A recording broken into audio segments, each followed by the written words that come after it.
अंतर मन में ज्योति जगा लो, होगा दूर अंधेरा।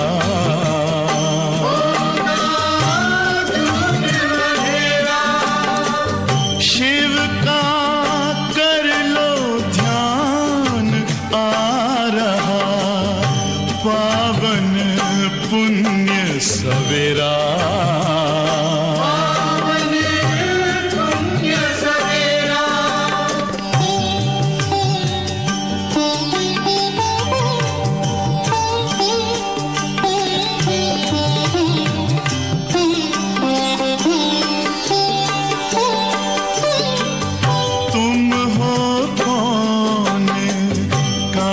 से आए अपने आप को जानो, राजयोग के द्वारा अपना परम पिता पहचानो। इसी राजपथ पर चलकर पालो अपना बसेरा।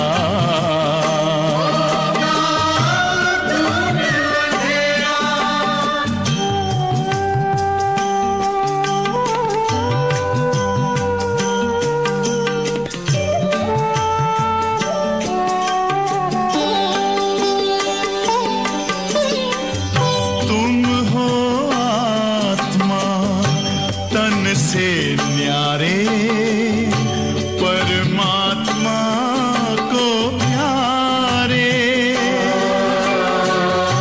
दिव्य गुणों को धारण करके योगी बनो दुलारे।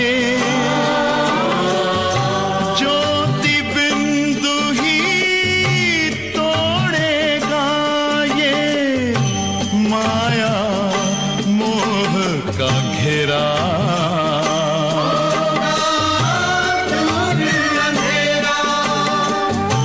अंतर मन में ज्योति जगा लो, होगा दूर अंधेरा।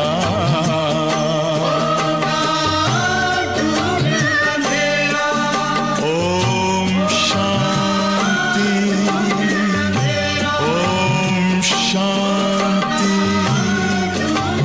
ओम शांति।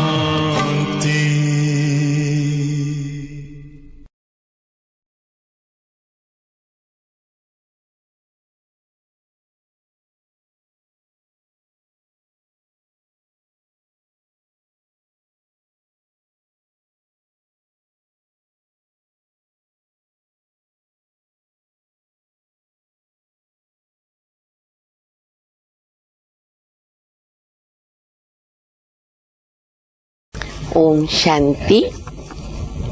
मुरली की तारीख है 23/2/2021। बाप दादा आज मुरली के अंदर विशेष सर्विसेबल बच्चों को दिल से याद कर रहे।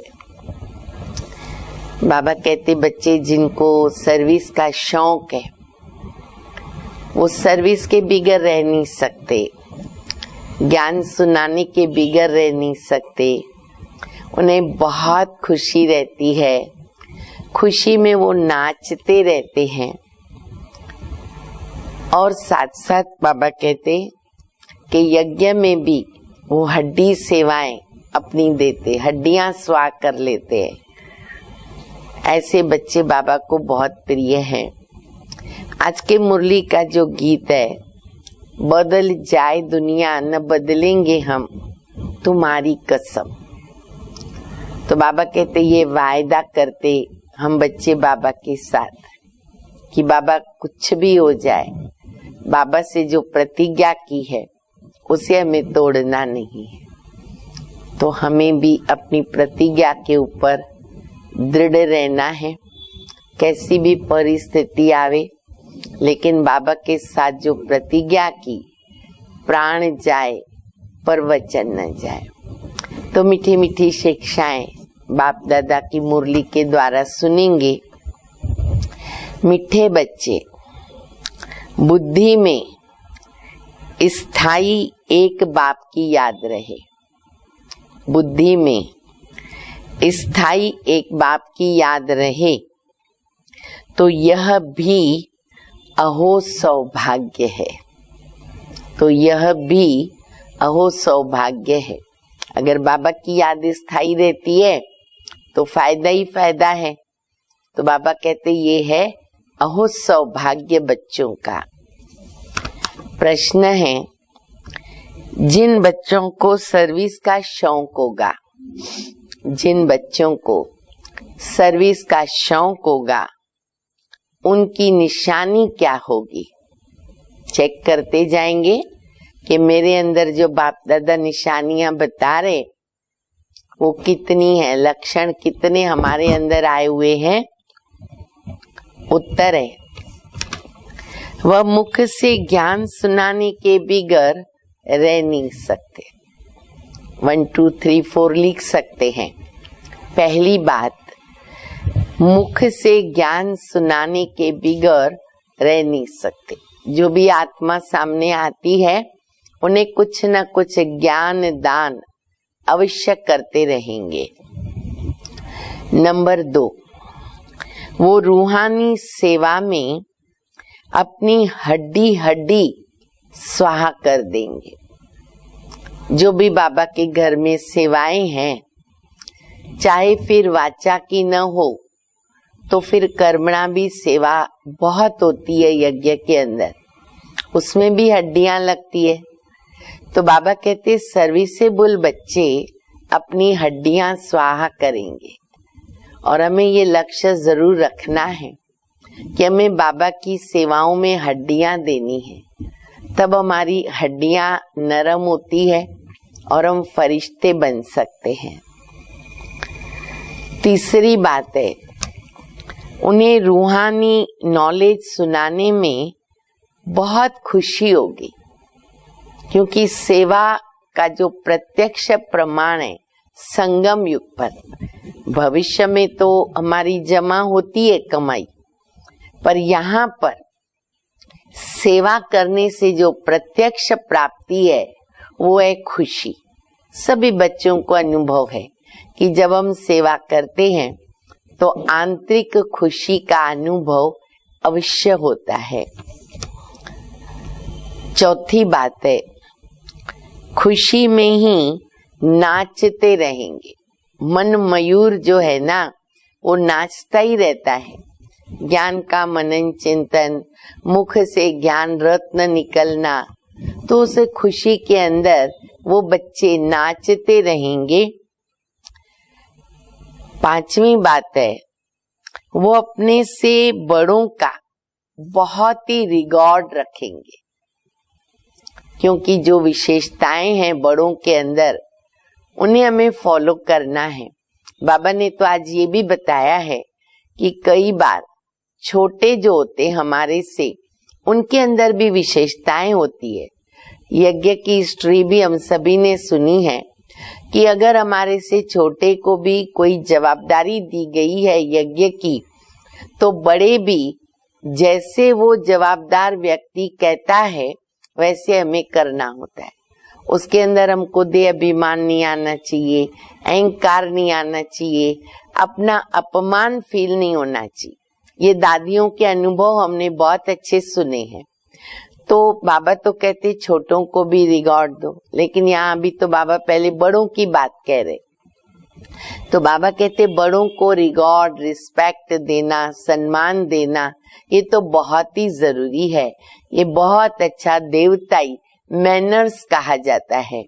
हमारा कोई अपमान करे तो भी हमें उसको बाबा कहते क्या करो, मान दो, सम्मान दो। तो सर्विसेबल बच्चे जो हैं वो बड़ों का रिकॉर्ड रखेंगे। और छठी बात है, छठी या सातवीं जो भी हो, उनसे सीखते रहेंगे। जो भी बड़े लोग बाबा की सेवाओं में इन्वॉल्व रहते हैं, तो बाबा कहते हैं उनसे कुछ न कुछ बात सीखते रहेंगे। तो ये सब लक्षण बाबा ने बताए सर्विसेबल बच्चों का, जिन बच्चों को सर्विस का शौक है। गीत बजा है, बदल जाए दुनिया न बदलेंगे हम, तुम्हारी कसम। बाबा को हम कह रहे। ओम शांति। बच्चों ने गीत की 2 लाइन सुनी। ये वायदे का गीत है। जैसे कोई की सगाई होती है तो ये वायदा करते हैं कि स्त्री पुरुष कभी एक दो को छोड़ेंगे नहीं। जब सगाई होती है, पति पत्नी बनने वाले होते हैं, और जब भी शादी में भी फेरा फेरते हैं, तो वैसे भी एक बार संबंध जुट गया तो अंदर ही अंदर वायदा करते हैं कि हम सदा दुख सुख में एक दो के साथ ही रहेंगे, सहयोगी रहेंगे, कभी एक दो को छोड़ेंगे नहीं। कोई की आपस में नहीं बनती है तो फिर छोड़ भी देते, वादा करते हैं, लेकिन बाद में अगर नहीं बनती है तो छोड़ देते हैं। अभी तो बहुत ही ये बात कॉमन हो गई है। शादी किया, नहीं बना, क्योंकि स्वभाव तो अलग ही होते हैं, 2 मास 3 मास भी मुश्किल रहते, छोड़ देते हैं। यहाँ तुम बच्चे किसके साथ प्रतिज्ञा करते हो? ईश्वर के साथ। अब यहाँ अगर हमारे से ये कर्म हो जाए, भूल हो जाए, तो उसकी बहुत सजा है, क्योंकि हम भगवान के साथ प्रतिज्ञा करते हैं। तोड़ना कभी नहीं है, महापाप लग जाता है। जिसके साथ तुम बच्चों की या सजनियों की सगाई हुई है, बाबा ने हमको अपनी बच्चा बनाया और सजनी बनाया, सगाई हो गई हमारी बाबा के साथ, तो प्रतिज्ञा को कभी तोड़े नहीं। परंतु ऐसा जो विश्व का मालिक बनाते ना, उनको भी छोड़ देते हैं। यहाँ तुम बच्चे बैठे हो, तुम जानते हो अभी बेहद का बाप दादा आया कि आया। बाप दादा जब साकार में थे तो मधुबन पांडव भवन में सिर्फ एक छोटा सा हिस्ट्री हॉल था, और बाबा के आने के पहले सब योग करते रहे। वैसे भी मुरली के पहले योग होता है, तो जो बच्चे योग में बैठे तो नेचुरल है क्या आएगा कि अभी बाबा आएंगे, अभी बाप दादा आएंगे, मुरली चलाएंगे। तो बाबा कहते हैं, बच्चों को मन में आता है बाबा आया कि आया। यह अवस्था जो तुम्हारी यहाँ रहती है, अर्थात मधुबन में, वह बाहर सेंटर पे तो रह न सके। क्यों? वहां पर क्या संकल्प आता है?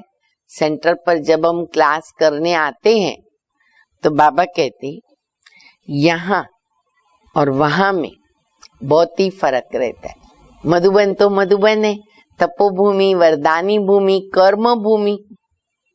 यहाँ वहां में बहुत फर्क रहता है, क्योंकि यहाँ बेहद के बाप दादा के सन्मुख तुम बैठे हो।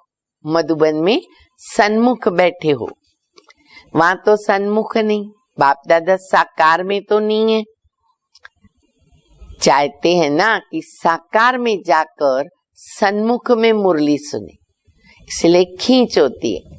साकार में भी बच्चों को ऐसे रहता था, बार बार जल्दी जल्दी बाबा के सामने जाए, सन्मुख मुरली सुने। यहाँ बच्चों की बुद्धि में आया ना, बाबा आया कि आया, बाबा आया कि आया। जैसे और सत्संग होते, भक्ति मार्ग में और सत्संग होते, वहां क्या समझेंगे लोग? वहां समझेंगे फलाना स्वामी आएगा। लोग तो पहले ही इकट्ठे हो जाते हैं ना, कोई गुरु आने के पहले, तो उनकी बुद्धि में क्या रहता है, अभी गुरु जी आएगा, स्वामी जी आएगा। परंतु ये ख्यालात भी सबकी एक रस नहीं होगी, अलग अलग विचार भी लोगों को तो आते रहेंगे। कईयों का बुद्धि हो और तरफ भटकता रहता है। कोई ऐसे व्यवस्थित होंगे, सुनने के लक्ष्य से बहुत अच्छी रुचि से बैठते हैं, तो बाबा कहते वो ऐसे समझते हैं। बाकी तो बहुत सारे विचार आते रहते हैं, बुद्धि भटकती रहती है। कोई को पति याद आएगा, कोई को संबंधी याद आएंगे। बुद्धि योग एक गुरु के साथ भी टिकता नहीं है। कोई विरला होगा जो स्वामी की याद में बैठा होगा। ये बाबा भक्ति मार्ग की बात बता रहे कि वहां भी कोई थोड़े से होते हैं भगत अच्छे, स्वामी जी आएंगे उस सिमरण में रहते हैं। यहाँ भी ऐसे ऐसे नहीं, सब शिव बाबा की याद में ही रहते।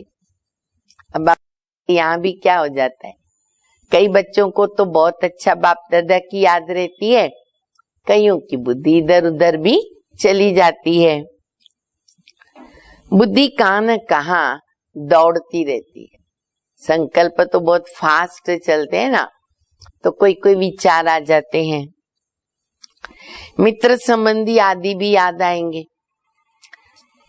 सारा समय एक ही शिव बाबा की याद रहे ना, ये तो अहो सौभाग्य।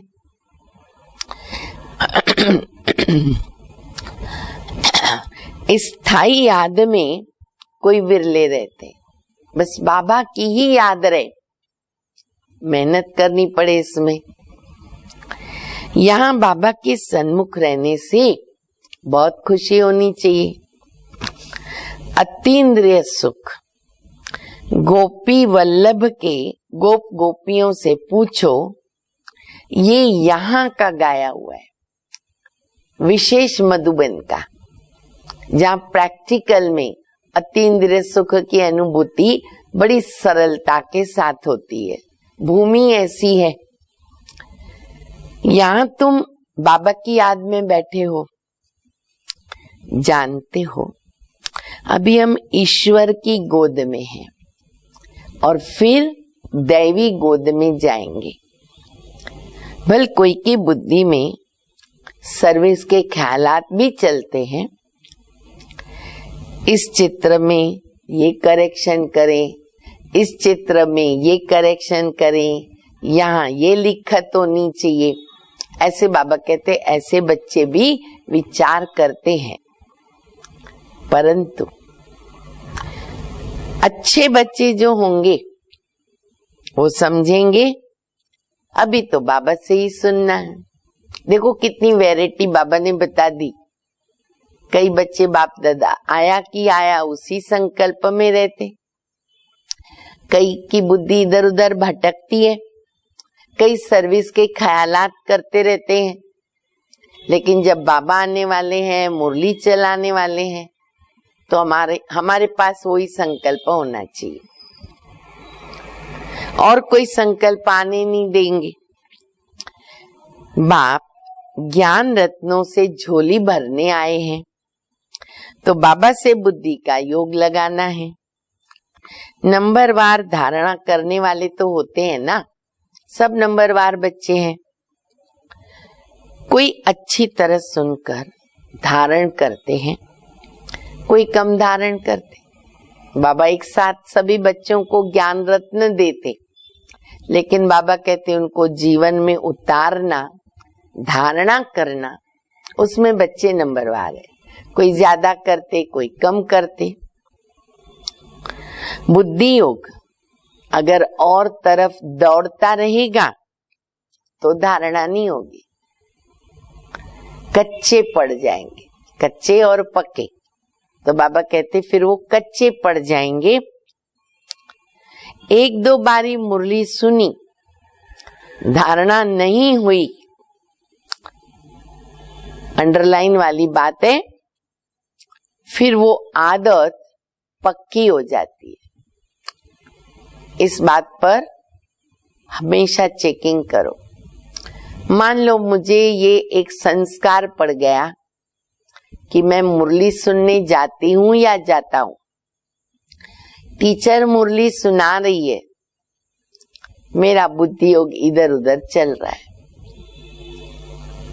ये अगर एकाध बार हम कर लेते हैं ना, आदत पड़ जाती है। इसलिए जैसे ही कोई और संकल्प आता, फौरन उसको हटाकर बाबा की मुरली पर ध्यान दें। और इसके अंदर एक बहुत अच्छा रास्ता है कि बुद्धि हमारी बाबा की मुरली में रहे। हम पॉइंट्स लिखें, लिखने में अपने को बिजी करें तो बुद्धि इधर उधर नहीं जाएगी। तो बाबा कहते वो आदत पड़ जाती है। फिर कितना भी सुनता रहेगा ना, धारणा नहीं होगी,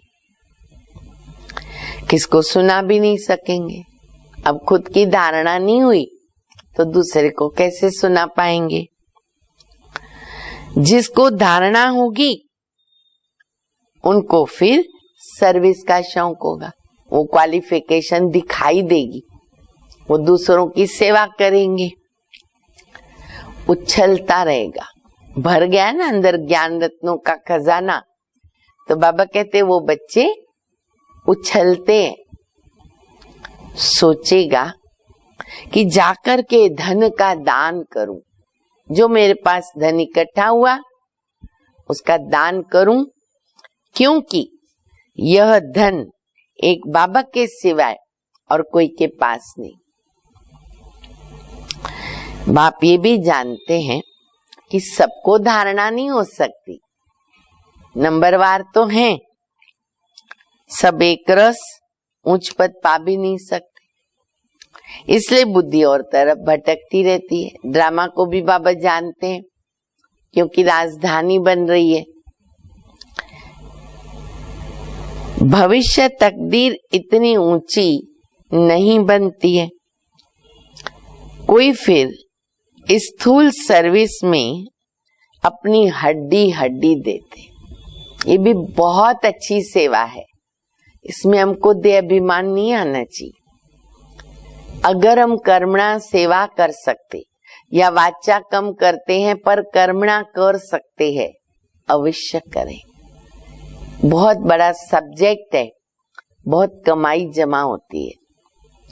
तो बाबा कहते हैं कि स्थूल सर्विस में कई बच्चे हड्डी देते हैं, सबको राजी करते हैं। जैसे भोजन पका के खिलाना, कितनी बड़ी सेवा है, दुआओं की सेवा है। आप अगर बाबा की याद में भोजन बनाते हो, खाने वालों का मन शुद्ध हो जाता, आज उनके दिल से दुआएं निकलती। बहुत बड़ी सेवा है। यह भी सब्जेक्ट है ना। जिसको सर्विस का शौक होगा वो मुख से कहने के बिगर भी रहेगा नहीं। फिर बाबा देखते भी हैं। जब साकार में बाबा थे तो बाबा कहते बाबा देखते भी हैं क्या? अभी तो वतन से देख रहे कि देह अभिमान तो नहीं है। और बाबा परीक्षा तो जरूर लेते थे। अभी तो थोड़ी ये बात कम हो गई है। बेहद की सेवाएं हैं, विज्ञान के साधन है तो उसमें सेवाएं होती है। पहले के जमाने में, हमारे समय, जब भी कोई सेंटर पे रहने आएगा पहले कर्मणा सर्विस करा के देखते कि इनको देह अभिमान तो नहीं आता। चाहे वो बड़े घर के हों, झाड़ू लगाना, पोछा लगाना, कपड़े धुलाई करना, रोटी बनाना। तो बाबा में अगर निश्चय है, प्यार है, दिल से करते हैं और करना भी चाहिए। तो बाबा कहते हैं, बाबा देखते हैं इसको देह अभिमान तो नहीं है। बड़ों का रिकॉर्ड रखते हैं या नहीं? बड़े महारथियों का रिकॉर्ड रखना होता है। हाँ, कोई छोटे भी होशियार होते हैं। हो सकता है बड़े को उनका रिकॉर्ड रखना पड़े, जिसमें जो विशेषता है। हमें दे अभिमान नहीं आना चाहिए। अगर हमारे से छोटा है कोई व्यक्ति, काम बड़ा करता है, उनके अंदर विशेषता है, अवश्य उस प्रमाण उनका सम्मान हमारे पास होना चाहिए, रिकॉर्ड होना चाहिए, क्योंकि बुद्धि उनकी गैलप कर लेती है। सर्विस का शौक देखकर बाप तो खुश होगा ना कि बहुत अच्छी सर्विस करेंगे। सारा दिन प्रदर्शनी पर समझाने की प्रैक्टिस करनी चाहिए। अब बाबा विधि बता रहे, सेवा को कैसे बढ़ाएं, शौक को कैसे बढ़ाएं। बाबा कहते चित्रों पर समझाना सीखो। प्रजा तो ढेर बनती है ना, और तो कोई उपाय है नहीं। सूर्यवंशी, चंद्रवंशी, राजा रानी, प्रजा सब यहाँ बनते। त्रेता युग के अंत तक का बाबा कहते सारी दुनिया संगम पर तैयार हो जाती है। कितनी सर्विस करनी चाहिए। बच्चों की बुद्धि में ये है कि अभी हम ब्राह्मण बने हैं, गर्भगृहस्थ में रहने से हर एक की अवस्था तो अपनी रहती है, घर बार छोड़ना तो है नहीं। बाबा कहते घर में भले रहो, परंतु बुद्धि में ये निश्चय रखना है कि पुरानी दुनिया भी खत्म हुई पड़ी है, हमारा भी बाबा से काम है। ये भी जानते हैं कि कल्प पहले जिन्होंने ज्ञान लिया था वही लेंगे। सेवा करते रहे, क्योंकि हमारे धर्म का होगा वही इधर आ जाएगा, लेकिन उसके लिए ज्ञान तो बहुतों को सुनाना पड़ेगा। सेकंड बाय सेकंड हूबहू ड्रामा रिपीट हो रहा है। आत्मा में ज्ञान रहता है ना, बाप के पास भी तो ज्ञान रहता है। तुम बच्चों को भी बाप के जैसा बनना है। बाबा तो हर बात में हम बच्चों को आप समान बना देते। पॉइंट्स धारण करनी है। सभी पॉइंट्स एक ही समय पर नहीं समझाई जाती। अब एक समय पर बाबा बताएंगे, हमको समझ में भी नहीं आएगा, धारणा भी नहीं कर सकेंगे। जैसा जैसा समय आगे बढ़ता है, हम बच्चों की बुद्धि महीन होती जाती है, विशाल होती है, दूरांदेशी होती है। वैसे वैसे बाबा हम बच्चों को जो गहरे राज है वो बताते रहते हैं। विनाश भी सामने खड़ा है, ये वही तो विनाश है। सत्युग त्रेता में तो कोई लड़ाई नहीं होती है, वह तो बाद में जब बहुत धर्म होते हैं, लश्कर आदि तैयार होता है, तब लड़ाई जाके शुरू होती। द्वापर के शुरुआत में भी कोई लड़ाई नहीं होती, पहले सारा बैकग्राउंड तैयार होगा तब तो लड़ाई होगी। पहले पहले आत्माएं सतो प्रधान से उतरती हैं, फिर सतो रजो तमो को उनकी स्टेज आती है। तो यह सब बुद्धि में रखना है कि कैसे राजधानी स्थापन हो रही है। अच्छे बच्चे ना नोट्स लिखते। देखो बाबा ने भी याद किया, जो लिखते हैं तो बाबा कहते लिखना बहुत जरूरी है, डबल फायदा होता है। एक तो बुद्धि भटकती नहीं, हम बिजी रहते हैं, लिखने से बातें पक्की हो जाती है, ऑटोमेटिक हमको कर्म में उसकी याद रहती है, सहज याद आ जाती है, और कभी पढ़ भी सकते हैं लिखा हुआ होगा तो बाबा कहते जो अच्छे बच्चे ना वो नोट्स जरूर लेते हैं। लिखना अच्छा है तो बुद्धि में टॉपिक्स भी आएंगे। बाबा अलग अलग टॉपिक्स के ऊपर मुरली बताते हैं, हम बच्चों को सारे रास्ते बताते, प्लान करके देते। तो बाबा कहते क्या होगा, टॉपिक्स के ऊपर मदद मिल जाएगी, कभी किसको समझाना, भाषण करना। आज इस टॉपिक पर समझाएंगे और लिखा हुआ होगा, फट से पढ़ लेंगे, तो ये भी कितना बड़ा सहयोग हो गया।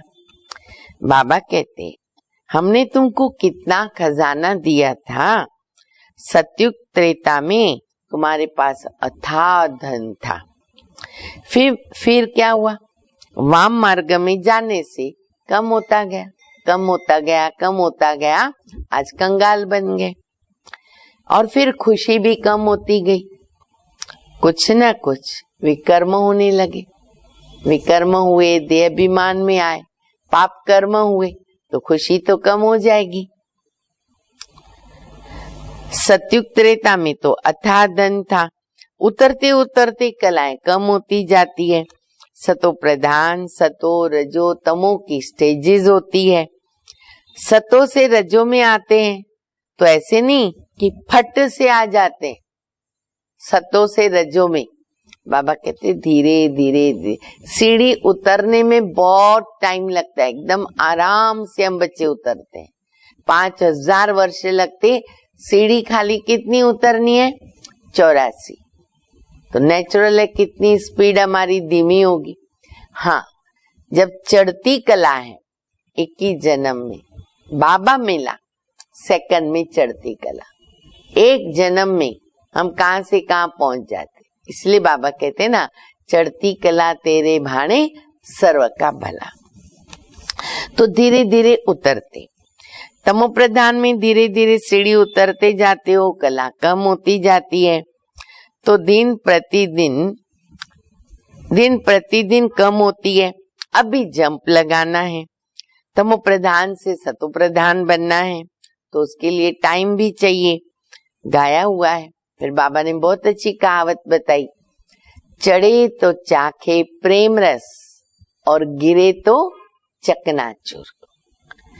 काम की चमाट लगती है तो चकनाचूर हो जाते हैं, हड्डी हड्डी टूट जाती है। कोई मनुष्य अपनी जीवघात करते, आत्मघात नहीं जीवघात कहेंगे, कईयों के मुख से निकलता है आत्मघात। अब आत्मा तो मरती नहीं है, वो तो अजर अमर है, इसलिए क्या कहना चाहिए? जीवघात। यहाँ तो बाबा से वर्षा पाना है, बाबा को याद करना है, क्योंकि बाबा से बादशाही मिलती है। अपने से पूछना है, हमने बाबा को याद करके भविष्य के लिए कितनी कमाई की। देखो अभी भी हम बैंक में जमा करते हैं, फिर डिपॉजिट, फिर उसमें पासबुक में डलवा के आते हैं, देखते रहते हैं ना कितना जमा हुआ, कितने लाख जमा हुए, करोड़ तक पहुंचे कि नहीं पहुंचे, खुशी होती जाती। अगर हमारे जमा ज्यादा होते तो क्या होता है? खुशी होती है ना। अब कहते बच्चे ये भी चेक करो, भविष्य की मेरी जो कमाई है ना, कितनी जमा हुई है। कितनों को मैंने अंधों का लाठी बन करके ज्ञान दिया, रास्ता दिखाया।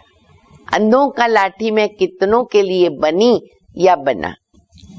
घर घर में पैगाम देना है, ये पुरानी दुनिया बदल रही है, बाबा नई दुनिया के लिए राजयोग सिखा रहे। सीढ़ी में तो सब दिखाया, ये बनाने में मेहनत लगती है, सारा दिन ख्यालात चलता रहता है ना। ऐसा सहज बनाए जो सबको समझ में आ जाए। सारी दुनिया तो नहीं आएगी, देवी देवता धर्म वाले होंगे तो वो आ जाएंगे। तुम्हारी सर्विस भी तो बहुत चलनी है, तुम तो जानते हो हमारा यह क्लास कब तक चलेगा, यानी बाबा कब तक पढ़ाएंगे। वह तो लाखों वर्ष कल्प की आयु समझ लेते हैं, तो शास्त्र आदि सुनाते रहते हैं।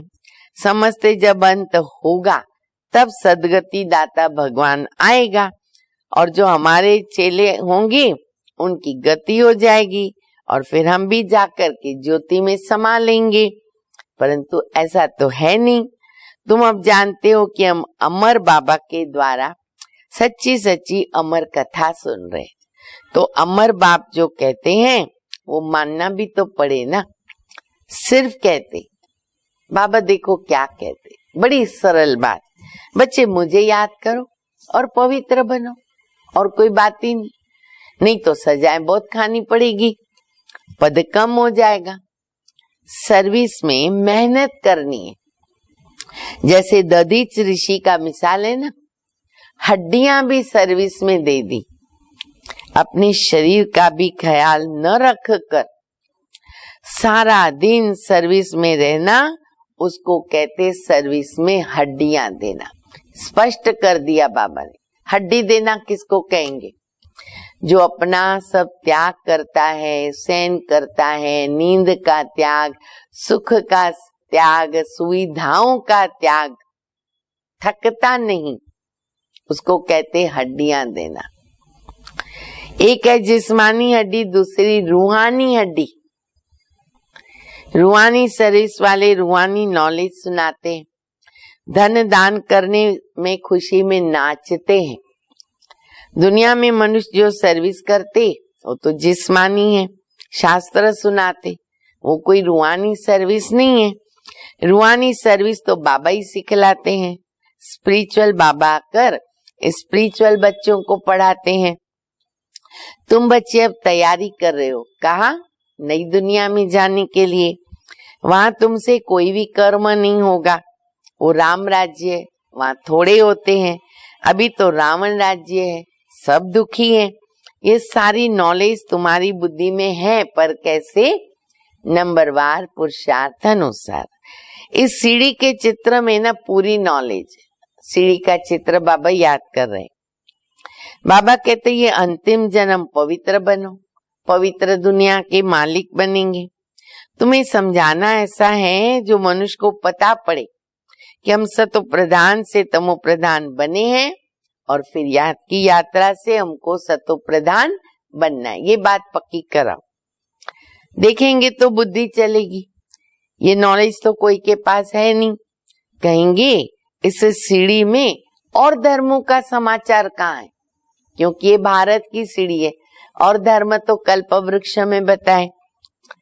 तो वह फिर गोले में लिखा हुआ है। सृष्टि चक्र में भी मुख्य 3 धर्म और बताए। तो वो तो नई दुनिया में आते नहीं है, उनको शांति मिल जाती है शांति धाम में। भारतवासी स्वर्ग में थे ना, बाप भी भारत में आकर राजयोग सिखाते, इसलिए भारत का प्राचीन योग गाया हुआ है। इन चित्रों से खुद भी समझ जाएंगे। बरोबर नई दुनिया में सिर्फ भारत था, अपने धर्म को भी समझ जाएंगे। भल क्राइस्ट आया धर्म स्थापन करने, इस समय वो भी तो तमो प्रधान है ना। तो रचता रचना की कितनी बड़ी नॉलेज है। तुम कह सकते हो हमको किसी से पैसे की दरकार नहीं है, सर्विस करने के लिए पैसे की दरकार नहीं। पैसा हम क्या करेंगे?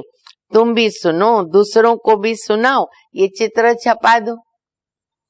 इन चित्रों से ही तो काम लेना है। अच्छा हॉल बनाओ जहां पर हम बैठ करके नॉलेज सुनावे, बाकी हम पैसा लेके क्या करेंगे?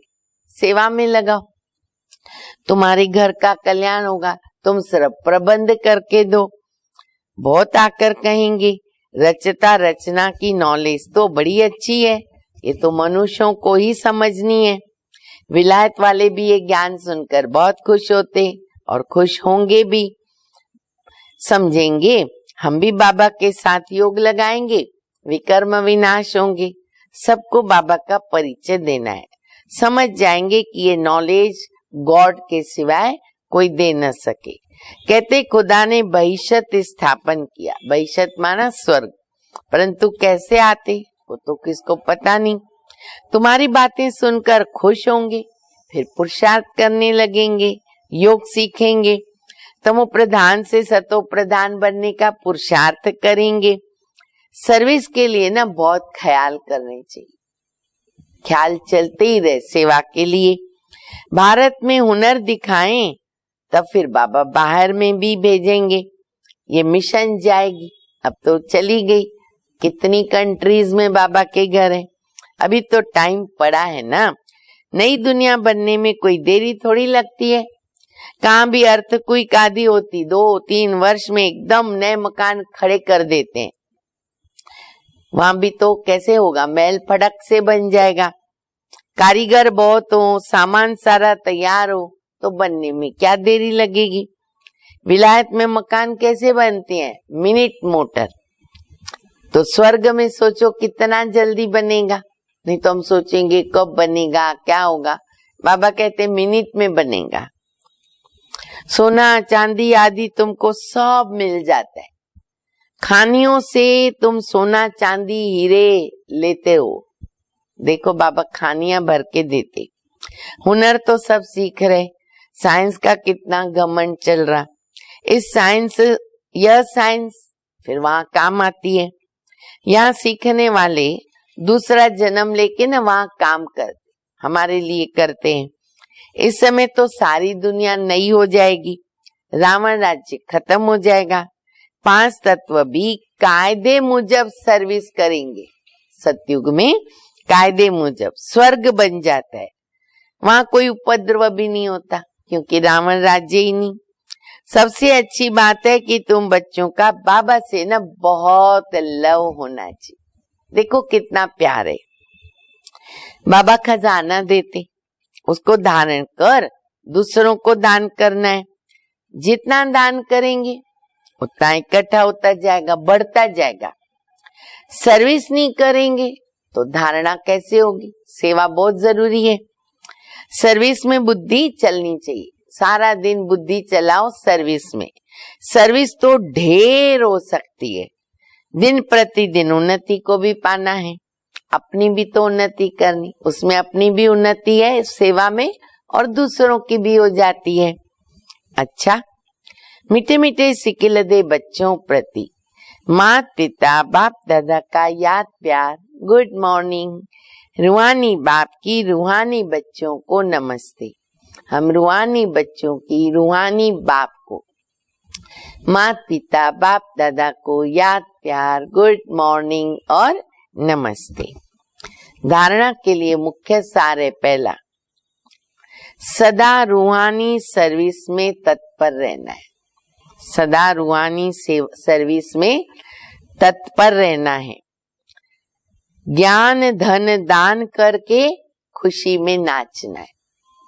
दान करेंगे खुशी होगी।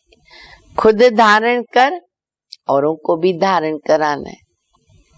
दूसरा, बाप जो ज्ञान का खजाना देते हैं उनसे अपनी झोली भरनी है, नोट्स लेना है, फिर टॉपिक पर समझाना है, नोट्स लेके फिर समझाना है। ज्ञान धन का दान करने के लिए ना उछलते रहना है। अंदर में ज्ञान उछलता रहे, बाहर निकलेगा। वरदान है निराकार सो साकार, निराकार सो साकार। इस मंत्र की स्मृति से सेवा का पाठ बजाने वाले रूहानी सेवाधारी भव। जैसे बाप निराकार सो साकार बनकर सेवा में पाठ बजाते, ऐसे बच्चों को भी इस मंत्र का यंत्र स्मृति में रख फिर सेवा का पाठ बजाना है। ये साकार सृष्टि और साकार शरीर है ना, स्टेज है, ये हमारे लिए स्टेज है। स्टेज आधार है और पाठधारी आधार मूर्त, आत्मा आधार मूर्त, मालिक है। इस स्मृति से न्यारे बनकर पाठ बजाओ तो सेंस के साथ सेंसफुल रूहानी सेवाधारी बन जाएंगे। स्लोगन है साक्षी बन, हर खेल को देखने वाले साक्षी दृष्टा। साक्षी दृष्टा बनना है तो क्या करना पड़ेगा? साक्षी बनकर इस खेल को, इस ड्रामा को, हर दृश्य को देखना है। अच्छा, ओम शांति।